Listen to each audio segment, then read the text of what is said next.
Hey, welcome back, everyone, to the Red Pill versus Blue Pill. I'm Dr. Delon Canterbury, CEO and founder of Geriatrics, as well as the Deprescribing Accelerator. So, hope you guys are doing well. Hope y'all doing great. I'm here with Kaya as we talk more today about leveraging deprescribing and diving into how I started feeling like Delon again when I started investing in myself, taking that leap, but really uh, serving in my purpose in alignment with helping our seniors get off of harmful medication. So welcome back to the second of our video series of the Red Pill versus Blue Pill. Really, in this space, I did not know how many seniors need the expertise of a pharmacist, and even better, a geriatric pharmacist who can really help fine tune some of the pain associated with some of these meds. And frankly, the people that benefit the most, apart from the patient, are their caregivers. I mean, we sorely neglect the impact that caregivers have, not only in care coordination, but the scheduling, the managing of their patients' well-being, maneuvering all types of stuff. And then it's like they're expected to be a clinician. Like they have to administer the drug, they have to set the appointments, they have to get power of attorney in some situations. I mean, there's a lot that is taxed on the caregiver. So I've learned how much pharmacists can be the caregiver's best friend in this journey in managing their loved one's care, and particularly in getting their meds basically as low as possible. So let's be real, guys. We came into this game as clinicians, as pharmacists, to serve and help people. And I think it's safe to say our health system doesn't always make that as easy to achieve as we would like. And I mentioned yesterday about some of my pain points in just getting started, trying to re-educate people about what the hell pharmacists even do. Even just putting myself out there, right? Going to nursing homes, going and just speaking everywhere I could at caregiver events. And the problem in pain is the same. It's no one is taking the time to truly look at all the meds and do an authentic full review. And I don't mean just to go in and take everyone off of meds. I mean just to explain why their loved ones are on the meds to begin with, or if there's a capacity to educate. People don't always understand what these labs may mean or why I'm getting this. And of course, if you don't know what you're doing, if there's confusion, you're not going to take the medicine. And of course, you learned about my history with my grandmother and her being over medicated and eventually deprescribed. But truly, when I go to these places, there is such a lack of patient safety advocacy as it pertains to safe and appropriate medication use. And some of these nursing homes, of course, they're doing what they can with their consultant pharmacists that they have on staff, right? But even then, they are still only seeing patients in nursing homes that are particularly in need of some type of care that's more than what will be covered when someone just has a caregiver around the house for a couple of hours a week, right? So even then, those consultant pharmacists are rock stars. They go in, they know the data, they know the regulatory stuff. So they're trying to do these compliance and audits for Medicare and making sure the facility doesn't get dinged. But there is still a gross number of community dwelling seniors that don't have anyone saying, hey, have you looked at your meds lately? Have you talked about getting off of some of this stuff with your provider? Have you met your local pharmacist and befriended them so that you can really, really get the best out of your quality of care? And the truth is they don't. And you know, our older population doesn't like to really rock the boat as much. They kind of suck it up buttercup and don't want to question what the doctor says. They come from an age where that was pretty normal, right? I mean, I get it. They don't want to rock the boat, but we got to get out of that old mindset. And rocking the boat is what leads to change. And that's what I thrive on doing. Hence why I've been able to leverage deprescribing as not just a way to build my brand, but to serve the way that we were intended to serve. So unfortunately, coming into this space, it ain't exactly cookie clear for pharmacists to start just billing stuff left and right and getting reimbursed. So I started with the cash payer model. And yeah, that also can be tough. Trying to educate patients on why you're paying for this when, you can go to a visit or a doctor's office and get the same thing, which we know is not true. But having experienced that, I had to get very comfortable teaching. I had to get very comfortable being confident in my experience that I've gained just from working in retail alone, because that was the majority of my career path, was being a pharmacy manager, and extrapolating from the wins I've had there to show that, wait, I have this on lock. I do this every day. We do this every day. We are saving lives every day, but we don't get paid for our value. We don't get paid. We get pats on the backs and maybe a pizza party, hashtag pizza's not working, thanks to Bled. So done are those days. Like, screw those days. We're not doing that anymore. If lawyers are able to get paid on retainer and paid for consultations that are going to keep you out of a bind, then I see it as, why not pharmacists to do the same thing? Why can't we do the same thing? And so I do that. That's what I do. So our seniors are still, and I mean, I literally just got off the phone today with a patient who was actually referred by another pharmacist. So thank you, Deanna Smith. I appreciate the love. And her uncle is in a nursing home. And he's on 18 medications. Guess how many meds he was on? Like, this is the deprescribed version. His 18 is a result of deprescribing. So, I thought I was like hitting the ballpark with 36. This man had 53 medications on his med list. I cannot make this up. 53, literally today, this patient's like, yo, he was on 53, and then we decided to get him down to 18.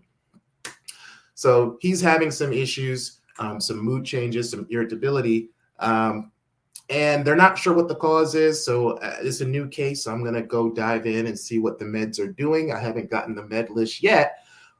However, I love that I can advocate on such a bigger scale now, because I don't believe in the status quo. I don't believe in just letting things happen, or it's always been done that way as clinical evidence or as the standard of care. Like, that's not why we got into this. So I'm excited to dive into that and see where that leads. But the truth is, we as pharmacists don't get paid for our value. Like, can you imagine if there was a reimbursement rate based on the commissions made from number of drug interactions we caught in a year? Like, can you imagine if you've done so much to reduce star ratings or reduce falls from your community pharmacy, and you had a way to quantify that led to more patients coming to you, or you being able to get reimbursed for doing that? So you now have the energy and feasibility to do it sustainably. There are care models that do that. Value-based care is the catch-all word for it, but there are people that already do that. The problem is we don't have that done everywhere, okay? But it is feasible. And that pain point is why I want to speak to you all today, because I started finally feeling like the pharmacist I was supposed to be once I started speaking the gospel of overmedicating in this country. And whether we talking opioids, whether it's dementia, whether it's diabetes drugs, whether it's us being so quick to throw on some type of sleep medicine. Like, we literally have studies that significantly prove reducing benzos can reduce falls, right?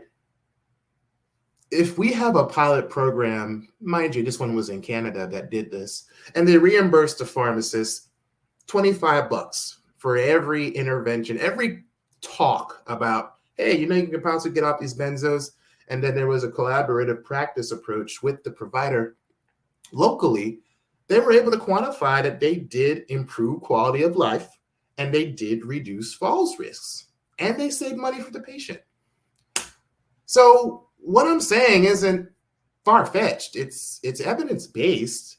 Mind you, maybe a smaller study, but we can put the money in the right place to make that happen. But needless to say, when I got into this game, it was more about figuring out how to, one, grow a business, how to, two, sell myself, sure. But I can easily say I was the happiest I've been in my life. The last 2 years have been the happiest I've been ever in my life. Like, you maybe see me traveling and doing all this other stuff, but serving patients the way I am authentically now gives me joy. And I didn't have this joy before. I wouldn't even be here talking to you live if I wasn't in this space of mind to communicate this. So I want that same joy for you. I want that same joy for everyone who's helping seniors or has a passion for helping seniors and wants to make this a new stream of not just revenue, but a new way of branding yourself, a new identity, a new definition to the secret power we have to deprescribe. And frankly, we want to get paid for it. Yeah, we want to eat. We're used to that paycheck. We get usually 6 figures, but we want to have a bigger purpose and alignment with that. And that to me was what was lacking and frankly still is lacking in our healthcare system. So how do you do this? What does this mean? What does it look like? Look, you're going to have to take that leap. It doesn't matter what type of deprescriber you want to be, or if you want to do your own thing with pharmacogenomics, really doesn't matter. But it still starts with a mindset shift. And it still starts with, are you in alignment with your greater purpose? Are you feeling that passion? Like, do you actually get the warm fuzzies when you talk to patients still? Because I tell you what, I was not getting the warm fuzzies for the last 4 or 5 years prior to me starting geriatrics. I hated my patients. Let me be real with you. I completely hated going to work. Definitely hated my patients. And mind you, most of them were actually pretty cool. But the minute something was wrong, I was like, oh God, what the heck now? Like I just defaulted to anger, like off the base. Like I just didn't even, it was gonna be some nonsense. And yeah, it wasn't a proud moment for me, but that was where my mental space was, feeling trapped by my job, feeling stuck, feeling like I couldn't really truly say what I wanted to say because that reimbursement rate for that prescription is going to worth the company more than that person's quality of life. And I couldn't do that anymore. So I don't want this to be the norm for us as pharmacists and clinicians in the geriatric space. You hear it time and time again. Nurses are tired of healthcare. Doctors are tired of healthcare. Pharmacists are tired of healthcare. We're having a whole movement right now in our own space. So we want to feel fulfilled. We want to provide value. We want to get paid adequately for that value, right? And you want to have a greater purpose that aligns with you, your principles, and for me, my community. Showing up and serving, showing up doing community service, showing up and volunteering, giving talks. So that's what we want. And we want financial freedom. Why not? Why not have both? This world is, we only got so much time on the planet. Why not have joy in what you're doing and then have joy outside of work? Do you really think I had a work-life balance prior to geriatrics? Like, I worked and hoped to have 1 day off a week, and then the next weekend I would have my weekend off because we had rotating schedules in retail. So I would have like a Thursday off, and then I would work, or I'd have Fridays off. Then I work the weekend, then work till the next Thursday, and then get off the weekend and then rinse and repeat for literally 4 or 5 years, and then ask permission from someone else to give me time off that I earned just so I can go have fun. I'm like, yeah, that's backwards, man. We got to live life now. So let's be real. Why are we still stuck in this rut? We haven't thought about breaking free from this patriarchal old way of thinking of how pharmacists should operate. We don't have a lack of guidance on how we as pharmacists can leverage our skill sets and become active prescribers. Frankly, we're not always integrated into advanced care models, interdisciplinary care models. And worse yet, there are even less and less that are actually geriatric focused, right? We have all types of credentials out there. And I don't think it's necessary for you to do the type of work we're doing with prescribing in seniors. I don't. I think it'll help, but I don't think you have to have all these credentials to suddenly give you the confidence to grow a business or build a brand. That's a whole different conversation. So don't get fooled into the whole credentialing game, although I do think they do provide some value. There also isn't a system in place to have people put this into these models and then have them sustainably billable under Center for Medicare Services. So that's, again, it's still a touch point that's still being teased out. Yes, I know we have collaborative practice agreements. We have incident to billing codes, CPT. Pharmacists can leverage and get into chronic care management, transitional care management, remote patient monitoring. These are all avenues you can explore on your own and still do what you want to do and establish yourself as a business. But we're not taught this in school. We're not taught this unless you have some coach or you do a lot of reading to find out all this information. And it takes years and years to really dissect and figure out how to build systems around that approach. So the thing you really need to start doing is, one, you got to change your mindset. We got to kind of erase all the stuff we thought we knew about building a brand and building a business or running a business. If you don't have any experience from what we thought we knew as clinicians in pharmacy school, we don't know this stuff. I am still figuring it out, like all of us.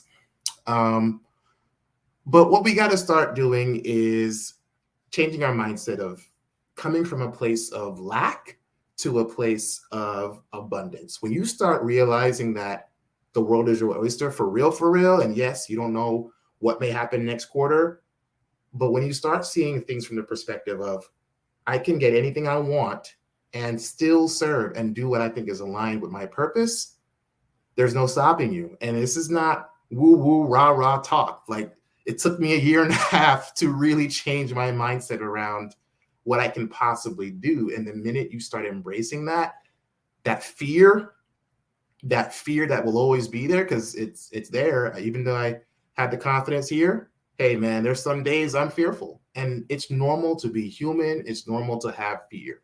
But the first step to getting into this space and start leveraging yourself as the expert on prescribing is to change your medication mindset and to change your beliefs around how you think you can approach this and how you can best serve people. So starting with that, own your expertise, own your doctorate, own the wealth of knowledge and experience you've gained from whether it be retail to hospital to industry to being an MSL, pediatrics, geriatrics, genomics. Own your gift, all right? I don't care if you're cards or what. Everyone has a power in this space. From functional medicine to integrative health coaches to nutrigenomics, they all have roles and they all are integral in the space of what prescribing can offer for your patients, and particularly here, your seniors, who are the most overmedicated population in the US, who, again, 750 people are sent to the ER each day because of medications. And I mean 750 seniors, not just people, actually seniors are sent because of medication-related side effects. Again, this is costing our health system money. So if you come in as the expert consulting with these senior care-facing groups like home health agencies, nursing homes, adult daycare centers, I'll be at one next week giving a talk on how to save money on finances at the pharmacy counter. My friends, that is how you grow your brand, and that is how you monetize prescribing. That's one way. So let's not get into our own heads and just give into that fear that's keeping us in this analysis paralysis, this state of inaction, because that's what I did for the first year and floundered. But I learned a lot. I learned how I needed to communicate this value. And then once you find your couple of patients, you get your groove going, you start seeing, yo, this is actually way easier than I thought. I'm kind of doing what I did before, but now it's on a bigger scale. Okay. So I say to own that gift. So you want to start monetizing this? You want to start making this an actual concrete, sustainable move for your business, for your growth, for yourself. You got to approach that mindset. That's number one. Number two, you got to preach the gospel. You got to talk about the problem. If you work in some of these assisted living facilities as a consultant pharmacist, I know for a fact you're probably seeing or managing from, I don't know, anywhere between 25 to 50 beds as one person. Okay. And there's hundreds of people in these huge, large type of senior living communities. Now, you're doing your thing to make sure everything's picture perfect on paper, looking for gradual dose reductions, trying to your best to help the patient, but you know damn well you don't have the time to individualize the type of care that you want to deliver. You don't. It's from retail to even being in those settings, it's really the same problem. Maybe a different environment, but it's the same problem. You got mad patients, very little time, very little reimbursement for what you're even doing. And you want to give the best and you want to give your all, but you just feel like I don't even have the time of day to do it. And that's a lot of us.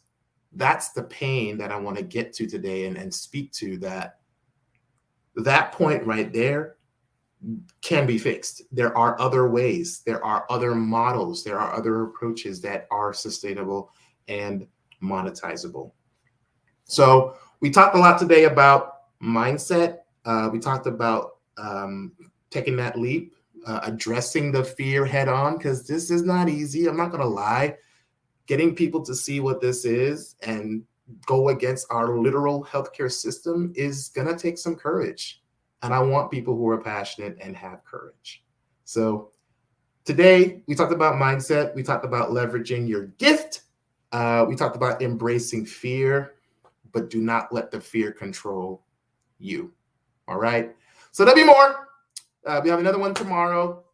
We will talk more about some 3 tips we'll give you to start deprescribing today. So we're going to give you some concrete, easy to follow stuff you can do now that you can start monetizing deprescribing and leveraging it. But I hope today was helpful. I wanted to address the elephant in the room, which is mindset, fear. But more importantly, the reward of how I started to feel like a pharmacist again. And I can tell you when that moment was.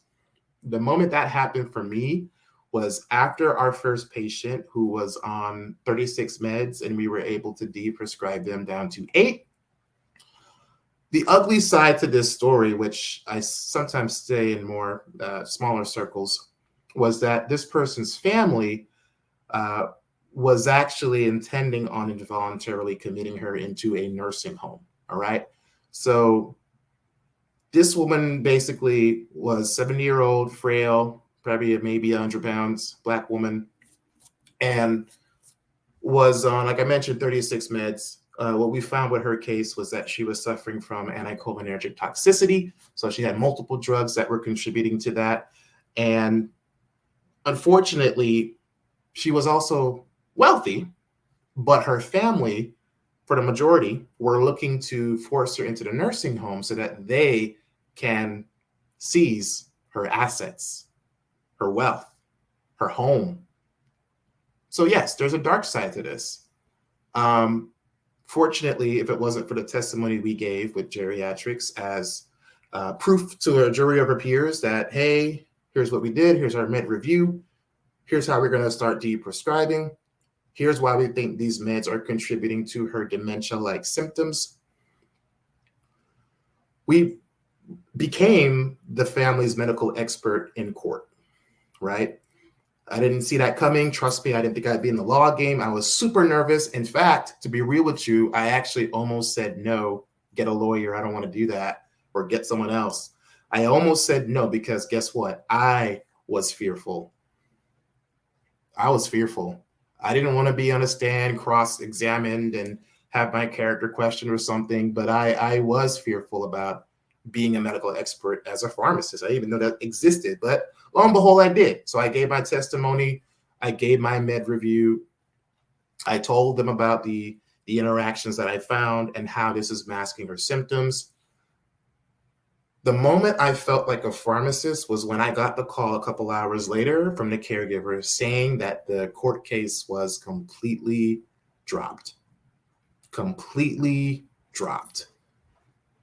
And then my heart kind of just sank with joy and almost tears. I didn't fully cry, but I did get a little watery-eyed. You know, I'm a guy, you know, I wasn't really emotionally there, but I definitely was happy as hell. And to hear that proved my purpose. It solidified why I left retail to start leveraging deprescribing and make this my calling.